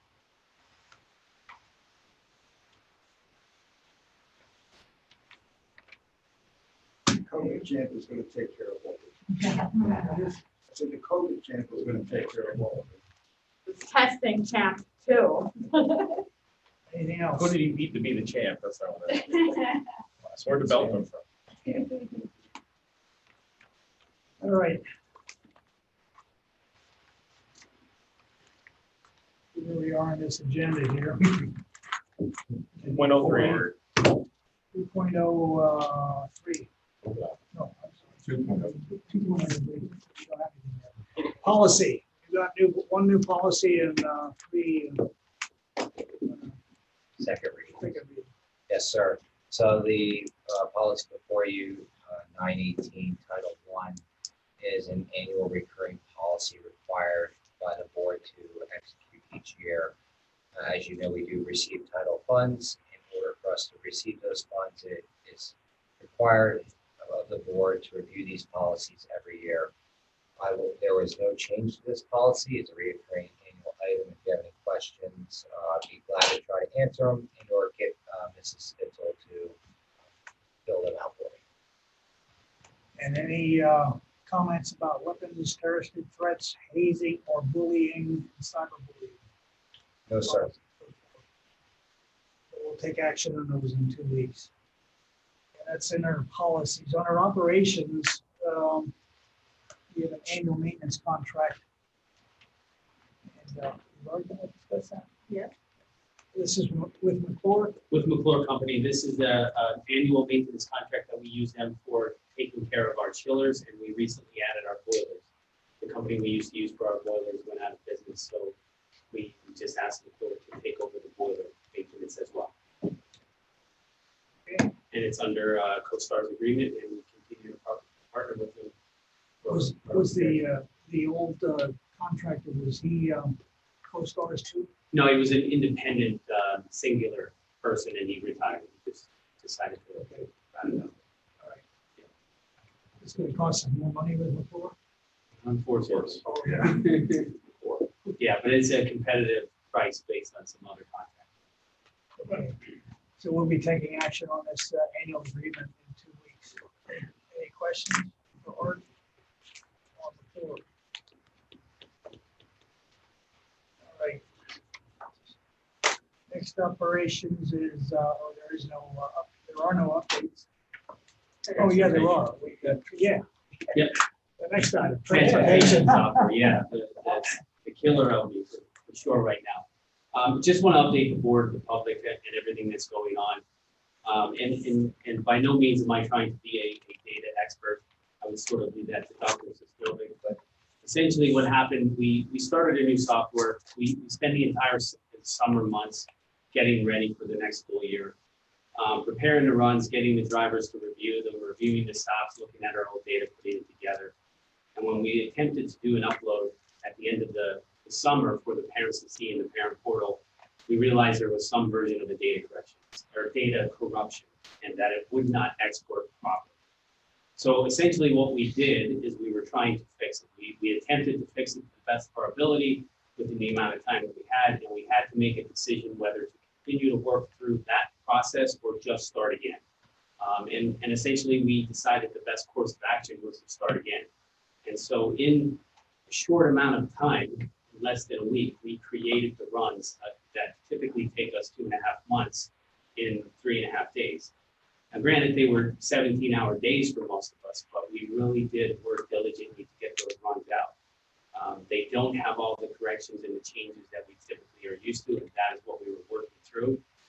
However, we do believe that we're on the right track, working with Dr. Sisnovic and getting that data uploaded correctly to Sapphire, trying to get information to parents. We're kind of reverting back to old school where the driver tells you. And so that seems to be the best process because nobody knows better than the driver. And so we're working on times, getting them realigned and getting that data fixed, I'll say, so that we can do an upload in the next couple of days and try to get the information back out to the transparency. Anything you want to add, certainly you're in the office with me. Well, You this, certainly add it. this new software program that we got for transportation Yeah, at the end of last year. Yep. Was to replace the existing one, which we felt was not giving us all yeah, the flexibility that we needed. that is correct. And so it was a continuous improvement It is. action to get into this new program, which always has glitches when we Yeah. get into new software, and the amount of data that we're putting in for how many kids are running the buses. Yeah, we have to address about 2,500 lines of data with multiple cells across. And to be full transparency, we could not have done it without the company either. Their developers on their side, working with us and trying to get us the information. It was really a team effort. They stayed with us the entire weekend through the hours of the night, whatever we needed. They really did stick it out. So it's not like we were left by ourselves. And to further complicate a new program, we didn't come after off of a year last year when we were running all of the kids every day. We were running 2 sections. Yep. And two cohorts. And it was a totally different transportation structure than we had. So it had to all be created. This idea that we've seen on, that I haven't seen on social media because I don't look at it, but been told about waiting till, the day before school to do the bus routes and all that. It's just malarkey. It's just, anyway. Yeah, to Working be on fair, it, it'll smooth out. Every first week in school has transportation issues. We've always had it in the history of this district. And to believe that everything's going to work perfectly that first, second, third day, even the first week is just unachievable. And I would say also, and I mentioned this to some of you, and Mr. Oak certainly knows this, you alluded to it just a moment ago. We came off a transportation year that we had 10 different schedules for hybrid. We had a number of kids online that didn't need transportation last year, all added back into the system. A number of students that returned to us, we're pleased that they did, but also added to the system. And then we had students routed 2 days a week, and some routed 4 days a week, and some routed to other locations. And all of that converged on the first day of school in addition to a new transportation software. Not an excuse, certainly other schools have dealt with the same issues we're dealing with. We are doing our best. Mr. Oaks, I think, attempted to explain what it was that occurred. They did work all weekend to try to get it rectified so we could get people. There are still many changes that need to be made, and his team is working through that to the best of their ability to make them more efficient and get people the correct times and locations. But we also need to do them safely. And so they take some time to work through to make sure that the stops are safe and that we can efficiently and safely transport kids to and from school. We'll certainly take any questions. We've been certainly answering and fielding emails and questions, but we'll certainly take any. The thing to remember, and although we rely on transportation software, our best software is our drivers. And the amount of information that our drivers have and the amount of skill that they possess to just sort of go into that area and somehow know where all the students are, it's unbelievable. You really can't appreciate it until you're actually in that world. You sort of just give them a direction. They almost can figure it out without you. And that's really what we rely on a lot to make a lot of these corrections and these changes. And, the drivers often know best. And I know it's cumbersome for parents, and I certainly appreciate that. We will certainly get it rectified correctly and the right times out to that portal as soon as we possibly can. Yeah, I just want to echo what Mr. Oaks is saying. I wholeheartedly believe, as well as Mrs. Holman, that we are all committed to getting this right. We've heard and we've looked at all of the communications that have come in. You may not have gotten a personal call back from us, but we're looking at it and we're making the best adjustments in the time that we can, and we're working diligently on this day and night. We will get it right. We always do. It will take a little bit of time. I do ask that people exercise patience and understanding as we go through this process. Our drivers are giving us the right information. They're giving us good information. they're also driving our most precious things we have. We don't need them to be stressed out any more than they already are as we go through this process. So I ask parents for their patience and understanding, because it's critically important that that driver needs to focus on what they're doing every day, which is delivering those precious items to us, to school, and then back to you at the end of the day. But we are fully committed. My hat is off to Art and his team. We're trying to take on this massive undertaking with a number of the things that Mrs. Holman and he had alluded to. We're going to get it right. Just give us a little bit of patience and understanding. Yeah, thank you. And I would say too, that if a parent wants to lash out at a bus driver, or if your parent wants to lash out about the bus ride, don't do it to the bus driver. Call me, email me, lash out at me. But that bus driver has got your child and your child's safety in his heart, her heart, and he doesn't need the stress of having a parent lash out at him at a bus. That's what me and Mrs. Holman are for. We will gladly sit down with any parent that wishes to sit with us and have us listen to them about their busing concerns. Bring that to our level. Let the drivers focus on what they need to do. Thank you. Thank you. Any other questions about this software agreement that we're getting up and running? We'll have good news at the next board meeting. Great. Can't wait. Thanks, Art. Thank you. Yearbook agreement. This is the yearbook agreement. This gets paid out of student activity funds. It is loaded onto your devices, and I will certainly take any questions. This is a pretty routine item for our yearbook. Sometimes it's life touch, sometimes it's drop-in. So this time of the yearbook agreement, it is an agreement for the middle school for 3 years with an approximate cost of $5,500 per year, paid out of student activity funds. If anyone has any questions, I will certainly entertain them or get you an answer. Okay, we will take action in 2 weeks on the yearbook for the next class going through. Reports, I'll talk about the financial reports. I will take any questions if you have them. We have the reports in front of us. Are there any questions about the financial reports? If something comes up between now and 2 weeks from now, we can discuss it then. Please let me know. I will get you answers if I don't have them. There's nothing on the agenda under old business, any old business from the board. And under new business, we've got a few things. The first one is the one I emailed you about. It is the PSBA Office of Officer Elections. You do, as you saw the slate of candidates, need to make at least 2 decisions. The other sections don't have more than 1 candidate running. But for president and the section, there are more than 1 person running, or more than the allowable number of people running. So we do need some consensus. Mr. Cassiano, I believe I saw earlier, providing the information for casting the vote on your behalf.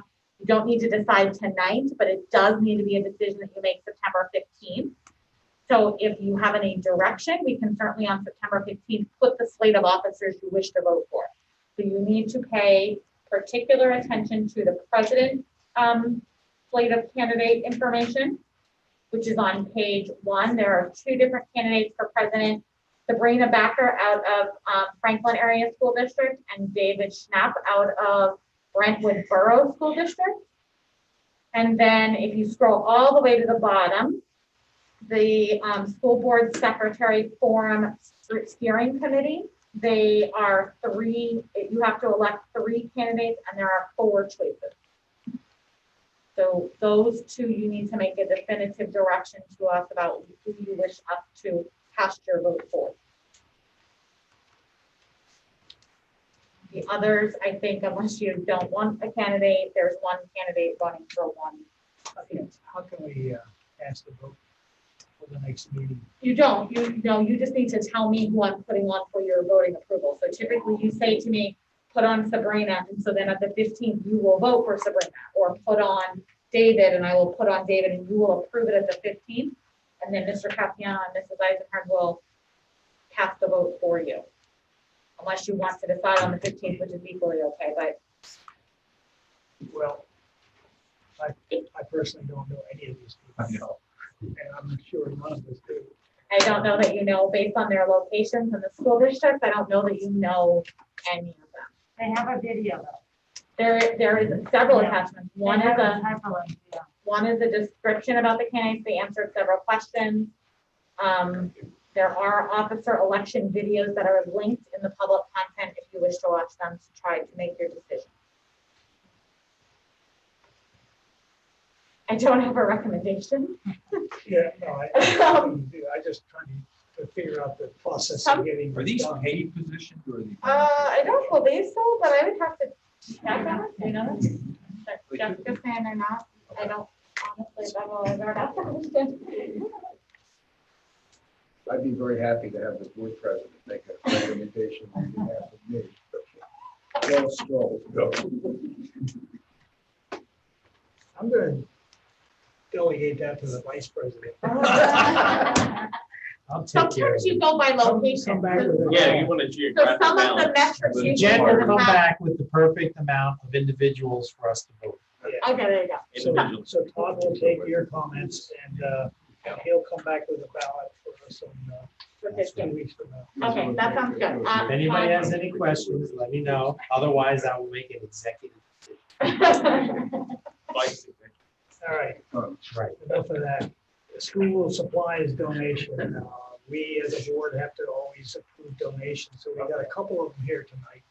And Sure. The first one is the school supplies donation. We did receive about 90 backpacks or so filled with school supplies. A group in the community led by a former student of ours, Courtney Pine, New Life Church, Private Financial, as well as the community at large, took our school supply list and got school supply backpacks together and did deliver them to our schools. So you do have to accept that donation. It is obviously distributed to our students. And then the next one is a tissue donation. So we received 3 cartons of tissues for our teachers from Low Hill Food Pantry. And I believe we will have one more donation coming next month. I just want to get the source of where it's coming from, but we did have some gloves for our custodians donated to us as well. I just want to make sure I use the right source. So you have one more coming as well. If you have any questions, I'll certainly take them. In our board policy, we do take action on all donations received. I accept them on your behalf, but notify you about them in their source. can we write them a letter then? We don't, Stacy has all of those ready to go. So we'll take action to approve the donations in 2 weeks.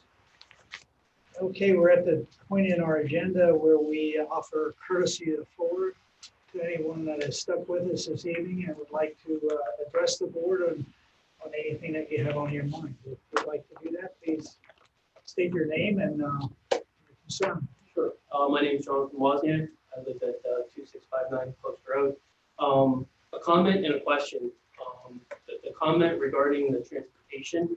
So I appreciate the headwinds coming off and off here in the new system, but knowing that as a parent, it's frustrating that what it sounds like. And tonight, I think I got more information, and I don't know how many other people are listening tonight than what we've received throughout the week. But it's still disappointing to me knowing that with those headwinds, it still sounds like the implementation went up to the last minute or what we were commonly used to. So I don't know if there's a postmortem or a root cause, but I certainly hope you guys take that into consideration. And then along with that, I was just curious if you could give any more indication on when we kind of expect to be back to normal. Today, for instance, my wife went and picked up our elementary school daughter based on when my middle school student got home, knowing that that elementary student wasn't going to get off the bus until we estimated after 5 o'clock. And today, she picked her up, got back in our driveway, and saw the bus go up the street at about 4:45. And so that's just, it's frustrating. And I think a little bit of humility might go a long way. If there would have been a communication, that very short communication email that I think went out the other night was really the first thing that we had gotten, despite a few emails into the transportation department, both last week and then earlier this week, and then attempting to make phone calls that just went went to the voicemail. So again, I think a little more communication there would go a long way. I know good news isn't easy to deliver, or bad news, I should say. But any news is better than no news at all. So that's my comment on transportation. Regarding the new order on the COVID side, I'm curious, having read what the Department of Health put out, I forget what line item it is, but at the end, there's a comment about those who don't comply and what can and can't be done as far as being able to remove that individual from an area. And so I'm curious whether it's a student, a visitor, employee, anyone who's in the building, if they choose not to comply, then what stance does the school take, what action does or doesn't happen to that individual? I can certainly answer the second question. I mean, my hope is that, as you know, Mrs. Lister probably phrased it more appropriately earlier tonight. My hope is that our community will come together and support what we need to do to stay in school 5 days a week, whether that's a visitor, a staff, a student.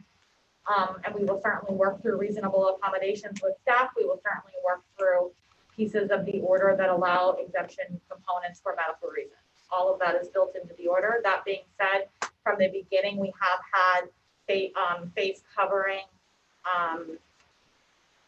consequences, I believe we call them, on our website. It is on the COVID website. It's built into each and every handbook and has been. I hope that we don't get there. Certainly it begins with a process where we talk to the student and try to explain why.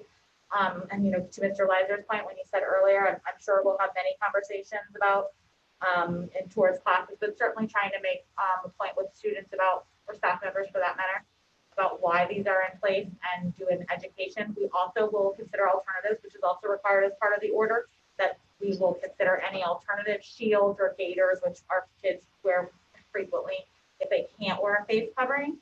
And then certainly there are consequences built into our handbook, and they are also on the website as well. Okay, I hope to not get there, but. Right, okay, so basically the answer is we have our own protocol, and that's documented for someone who, for whatever their reasons are, if they choose not to comply with the order. Yes, I would tell you that there's an appropriate way to do so, and there's not an appropriate way to do so. So yes, within the order, there are appropriate ways to exercise, and this goes into certainly the education, whether you need a reasonable accommodation as a person that's entering our building, so that's an employee or a visitor, or whether you need an exception or an alternative for a student. Okay, yeah, I understood the acceptable part. I was more curious about if someone decides to play hardball, how does that work out? And you said it's already in the documentation. Yeah, so it's on the COVID site. So if you go to nwlsd.org/COVID-19 or go to district COVID-19 under the face covering, there is a section that details consequences. A little different for grade 6 through 7-12, but there have been listed there and they're built into our handbook. Okay, thank you. Would anybody else like to address the board this evening? Well, thanks. Yes, sir. Hi, Jesse Mauer, formerly in 85. I just, an encouragement to Mr. Leiser said earlier, just to hope for an evaluation of the situation if the order does not get an expiration date, to not keep options off the table, to potentially do something that may be challenging from a liability and financial standpoint, especially if there's substantial level of parent aggressive voices stating that they are not happy continuing to just submit to the order instead of having a toxic situation to be prepared in the months to come to look at alternatives and not just be like, we're going to sit back and wait for everything to expire, because it would be really sad if that expiration was June. Especially if the data doesn't say we should be in there based on the tier models that you guys are measuring. Thank you. We'll stay on top of it and do what's best for the kids. Thank you. Anyone else? Well, thank you for coming and sitting through this stormy night with us. And be careful driving home this evening. I'm sure the roads are all covered with water and sticks and limbs, and careful driving home. We do have an executive session for personnel, hopefully a short one, immediately following this meeting. Motion to adjourn. Adjourned by Mr. Leiser, second by Mr. Fatsinger. Meeting adjourned.